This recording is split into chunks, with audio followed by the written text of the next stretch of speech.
আমাদের মেরুদণ্ড, যার উপরে আমাদের পুরো শরীরটা আমরা ভর করে দাঁড়িয়ে থাকি।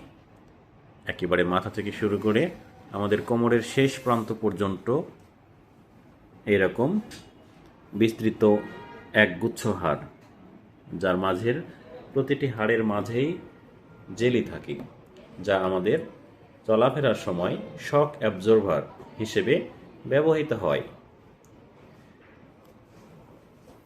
মেরুদণ্ডের হাড়ের দুপাশ দিয়ে হলুদ আকারের যে স্ট্রাকচারগুলো দেখা যাচ্ছে, এগুলো হচ্ছে আমাদের স্পাইনাল নার্ভ, যেগুলো মেরুদণ্ড থেকে বের হয়ে জালের মতো আমাদের সারা শরীরে ছড়িয়ে পড়ছে।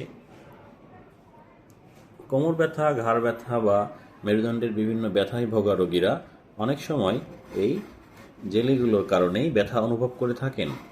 জেলিগুলোর কেন্দ্রীয় স্তরে থাকে এক ধরনের জেলি জাতীয় পদার্থ, যেটাকে নিউক্লিয়াস পালপোসাস বলা হয়, আর বাইরের দিকে থাকে অ্যানুলাস ফাইব্রোসাস, একটা বাঁধের মতো কাজ করে। যখন ভিতরের জেলিটা এই বাঁধ ভেঙে পেছন দিকে গোলে বেরিয়ে যায় এবং তখন সেটা এই যে ছবিতে লাল দাগের মতো করে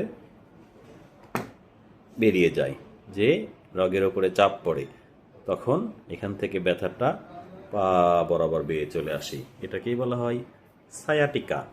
আর এই যে জেলিটা বেরিয়ে গেল, এই ঘটনাটাকেই বলা হয় পিএলআইডি।